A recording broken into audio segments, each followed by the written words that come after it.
Hello and welcome to The Rest is Football with Micah Richards, Alan Shearer and me, Gary Lineker. With the group stages coming to a close, we now know the 16 teams that have made it through to the knockout stages of Euro 2024. We're actually recording this before the final group games go out.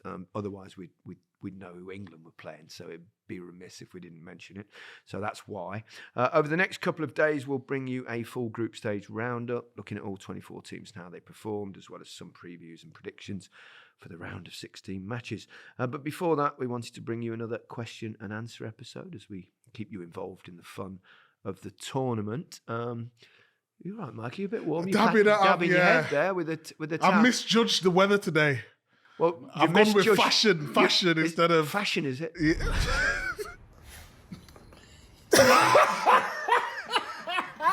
Oh, leave me alone, mate. Damn me now. Get the brand in there if you're going to do it properly. You've come with your parachute on. Have you just flown in from somewhere? What? It's not working. Look. Pull them order. For those who can't see me, Oh, don't worry. Explain it to me. How would you explain this shirt? Inexplicable. It's really odd. I don't know. It's like a backpack, isn't it? Yeah, I thought you were front. I saw you from a distance today. You were stood at the traffic lights, and I thought, God, is that some security or is that? What have you got? Lasers and what have you in your pockets and what have you got? All the bits and pieces. Can you describe it for the people that can't see? Obviously, we'll put this out on socials because it's an absolute must. The world needs to see this. I hope you're getting a few quid to wear that, by the way. I'm not. You're not? I'm not. I mean, you're just wearing that for free. Fun. Yeah, I bought this. Oh. Mike, no, describe it. Describe it. Talk us through it. It's a black shirt. The material, you would probably call this... What would you call this, Gary? It's not cotton. It's got a silky vibe. Yeah, but it's like more than... It's like a thick silk. Yes. I would say. And it's boiling hot today. I've got my glasses on and I'm too hot. And then I've got 4 pockets along the front. Yeah. Little sign there. Sign there. Yeah. If you do want to sponsor us in the pod. And then I've got pockets. Got my wallet in there, just in case. Room key. You haven't got a wallet then? Yeah, All right, I found okay. it. Have you chance to open it up now and again then? Oh, there it is. He's currently throwing his wallet up and down in the air. No euros came out. They're glued in there. Anyway, fantastic attire, Mikey. Only you could carry that off. Well, I'd love to see you wearing that out. No, I don't think I'd suit that. No. Right, let's get on with your questions. Thank you so much for sending them in. Always much appreciated. It was a bit short notice, actually, because I put the tweet out, or post out this morning, I should say. Let's start with Simon Giles. What's it like working on the games where you have 2 matches going on simultaneously? Do you get to watch the other game as well? And are they fun to work on? Well, we had that yesterday, didn't we, with France against Poland and We've Netherlands, got it again tonight? Austria. We've got it again, yeah, which will be yesterday for you. Yeah, you have to obviously keep an eye on things. Usually it might be on another monitor somewhere in the studio. I remember yesterday when it was all going off between the Netherlands game and Austria because there was a handball, wasn't there, from Depay. We weren't doing that game, but I was suddenly getting information, so we started watching that on the monitor. And at the same time, there was a penalty decision in the game that we were doing, France-Poland, and you were looking at that. And then the Depay thing, it seemed to take a long time to decide. But the first replay, we all went, he never handballed it. Yeah. He never handballed it. So they turned the decision. That was a correct VAR decision, even though it took a bit of a while. So we do kind of keep an eye on the other game, but we have to be focused on ours, particularly you guys, more than me, because I keep an eye on. For me, it's more important that I get the facts right in terms of what that means for the group thing at the end.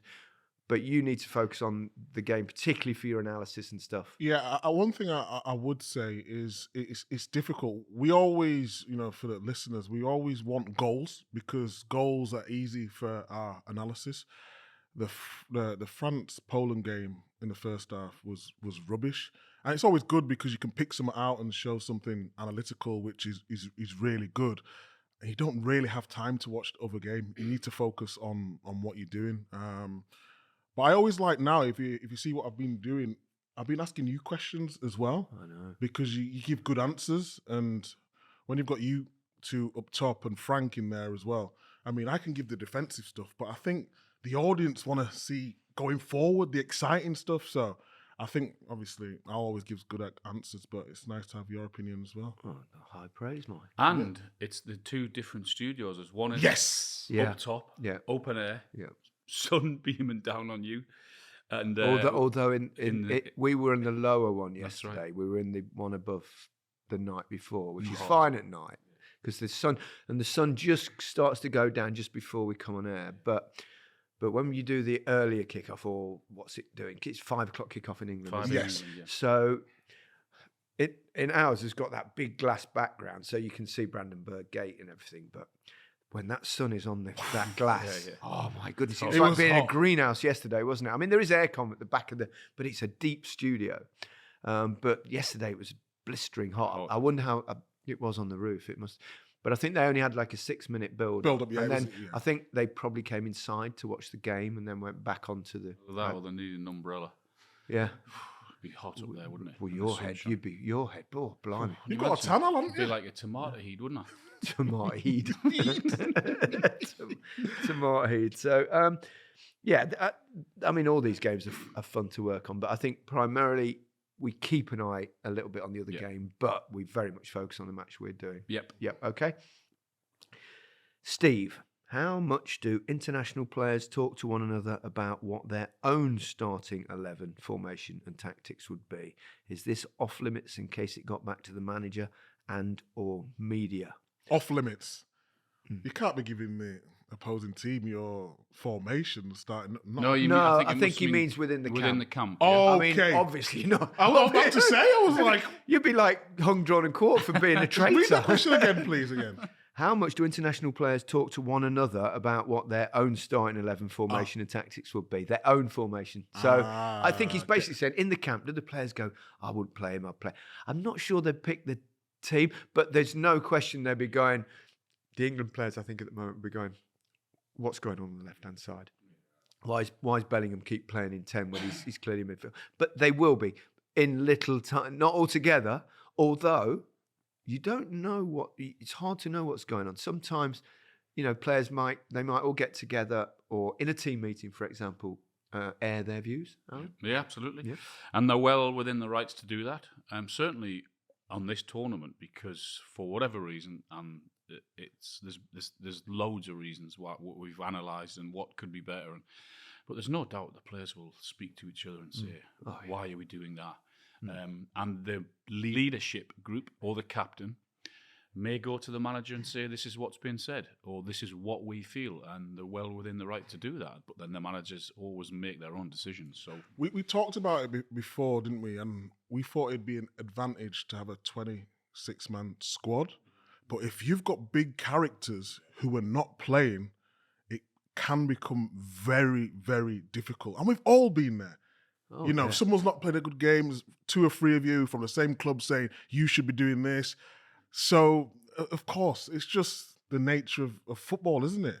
Yeah, it is. And you'll always talk amongst each other. I mean, you're not going to go, this is the team I play. Well, it doesn't work like that. But there'll be certain things saying, God, Palmer's unlucky not to get a game. Yeah. Why is... Gosh, I thought Gordon would be the answer to the left-hand side problem. Definitely They'll never is. be slagging other players off for saying... No. There's no way you go as a No, player. but they do. The players... I've been in dressing rooms where my other teammates would slag players off. Would slag in their them own off. team? In their own team. Behind their back? Behind their back. It happens. poor. It happens. Well, I'm sure it does happen, yeah. If you think, going back to your day, you talked about not having many subs. And I don't know how big your squad was back then, but you had what? 22 it used to be, I think. I think if I remember rightly, or maybe 23. Yeah. I don't think it was still big. It was still big, but you could only it was in have the make 20 one sub. Well, I think in the tournaments I played in, you could it's hard to remember. 86 maybe. I think No, but I mean, think you could have because two I'm or, just talking two about or in three. the. I think 2 or 3 songs. I'm just talking about You mean in the dressing room, right? not necessarily international football. I'm just meant teammates talking about I know. each other. Yeah, of course. Yeah. It goes on all the time. It's there. Modern day players, they talk about it. Do you think there's a problem within the England camp? There seems to be there's a few cryptic messages coming out from players and interviews and. I mean, without knowing anything at all, only because it's I don't think it's really happened too much under Gareth, which is understandable because a lot of the time they've got to a final, got to a semi-final. So, but I think more so than it's ever happened in his time in terms of different players saying different things. We struggled with the press. We struggle against 3 at the back. We know we haven't played well, and Gareth saying because of the circumstances. It just it seems a bit mixed up at the minute. Yeah, hopefully that changes if that is indeed the case. Right, Sarah Boyer or Boyer. Excuse me, my hay fever's desperate. Me too. It's really bad, isn't it? It's bad. Yeah. What are your last-minute preparations before you go on air? Do you have any superstitions that you've carried over from your playing days? Well, we know you have one. I do. Every show that I've ever done on television since a certain incident at Molyneux. John, one of our producers, big Wolves fan. No, it definitely wasn't your fault. It was Alan Hansen's fault, actually. Bless him. So I'll tell the story. I think I've told it before, but a long time ago, and most of you won't have heard it. But we did a cup tie between, I think it was fourth round FA Cup tie. I think it was Wolves. Might have been Rochdale, I think. And the way we work in TV, I'll do for live games when we're at the ground, and we're at Molyneux, and we have a little plan of the 5-6 minutes before, which we still do now in the studio, wherever it is. I now run through my opening line and that I give live, and then I always just used to rehearse my first question, which was invariably to Alan Hansen because he's sat in the Alan Shearer chair as it is now. So Alan wanted to tell this story about, I think it was when Liverpool won the league at Molyneux or about to win the league, and I think Liverpool fans found a way to get in the ground. And he said it was the one place where there was a door in the dressing room at Molyneux that actually opened out onto the street. And he said, we're all sitting there and about to get the team talk. And he said about 100 Liverpool fans came through, opened the door, and all came through the dressing room between the players. And he was going to tell this story, which is a great story. So I did the rehearsals a couple of times. And then, as always, we get the count coming down.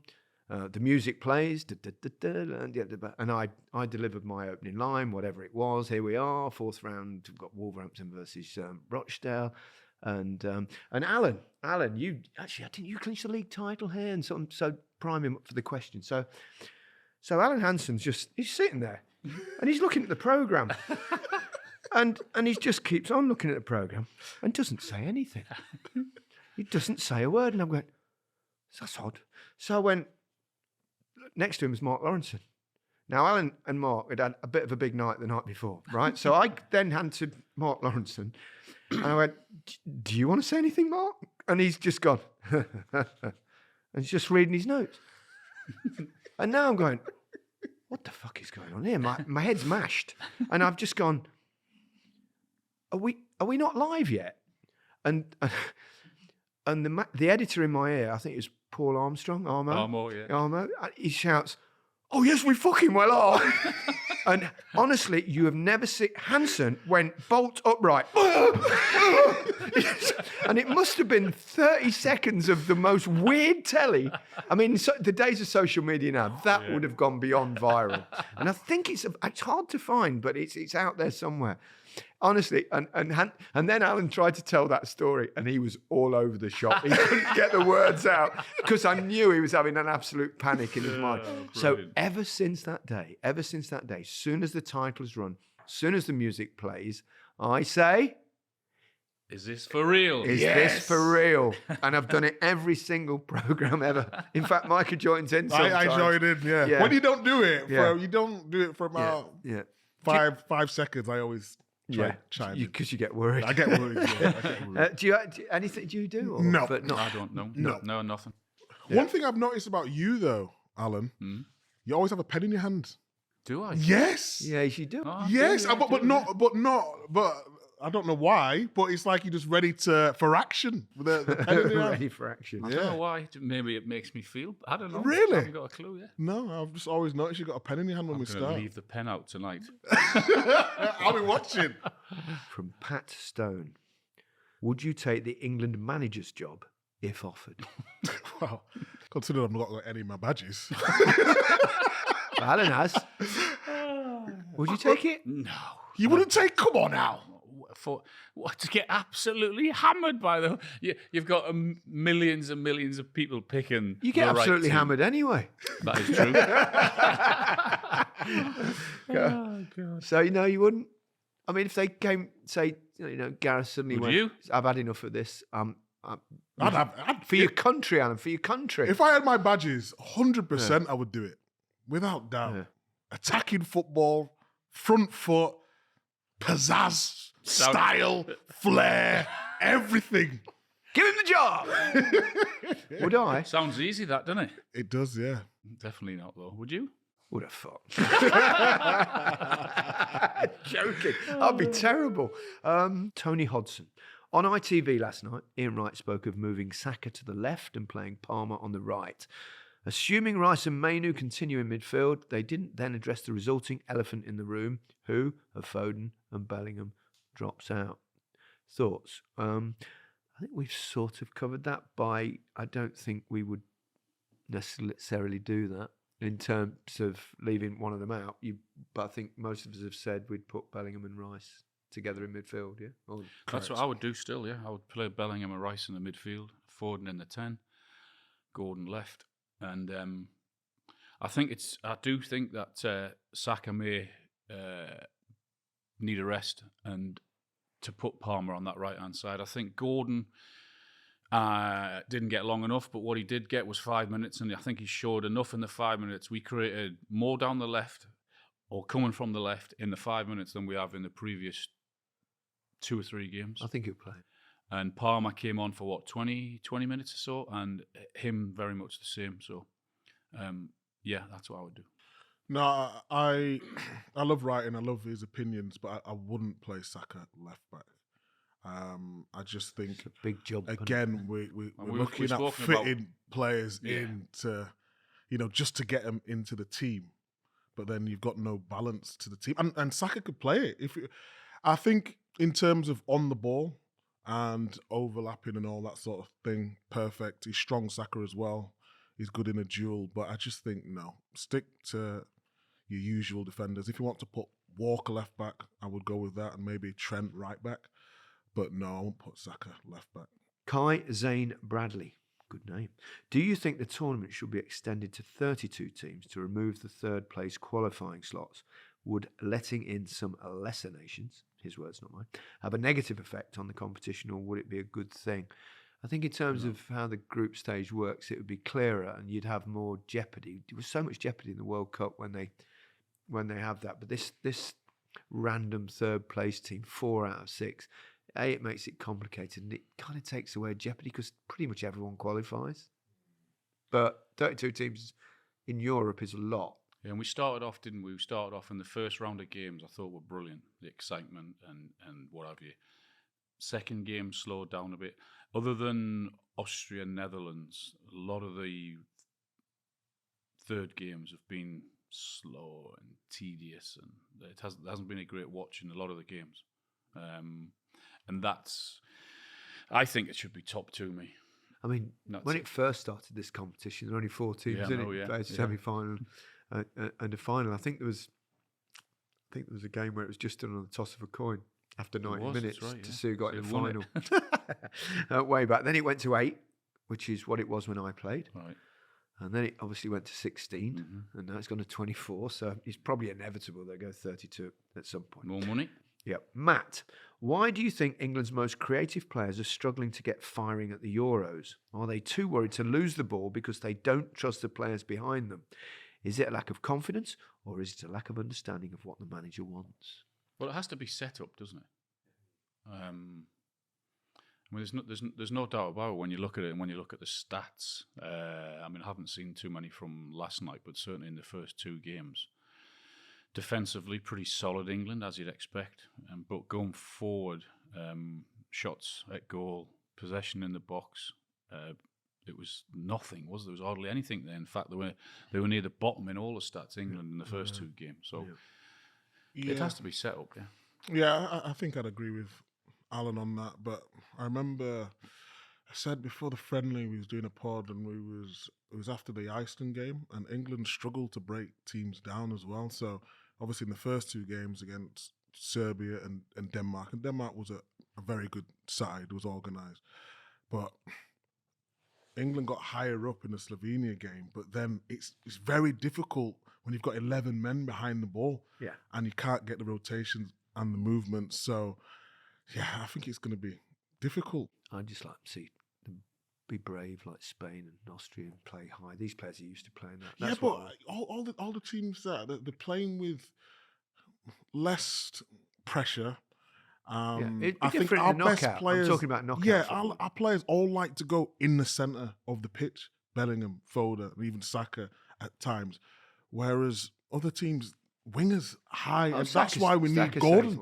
We do need. That's why we need Gordon.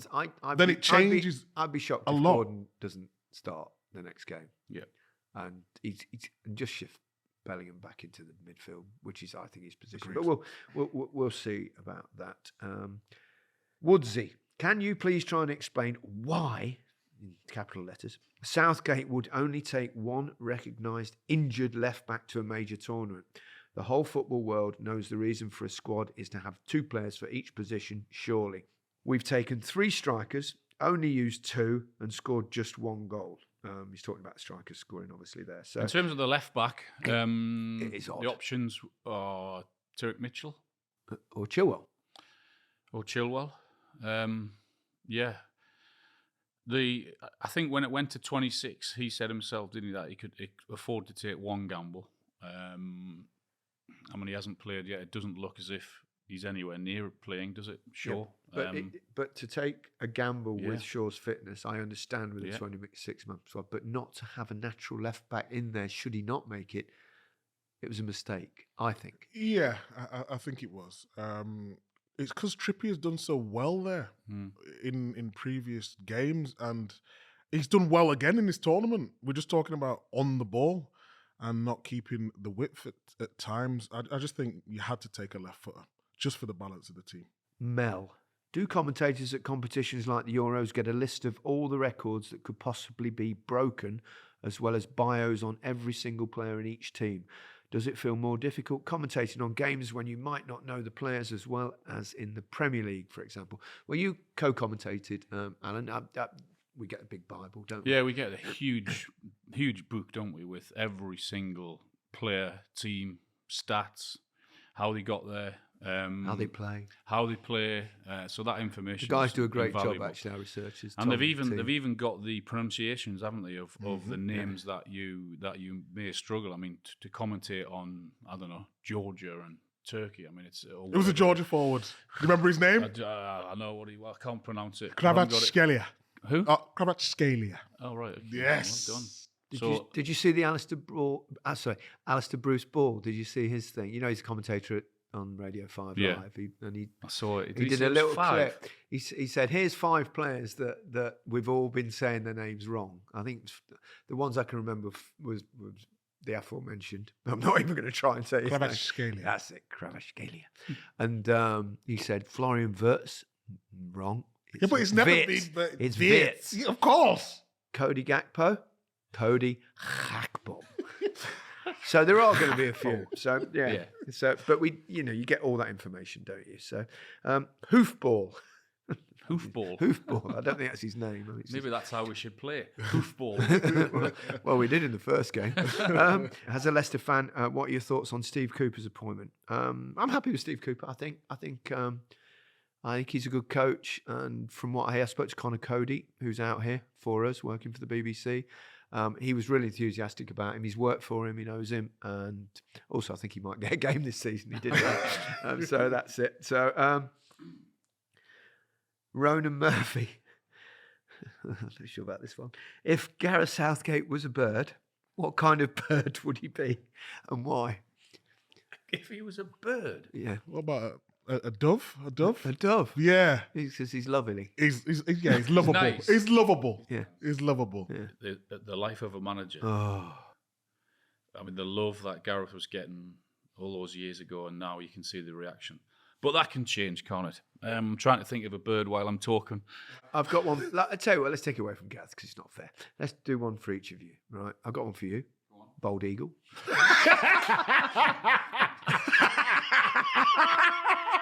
I've got one for you.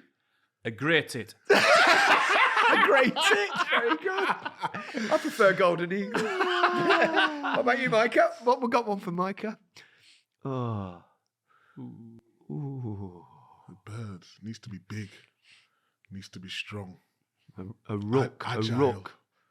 A rook. A rook. What's one of those? It's like a crow. Yeah.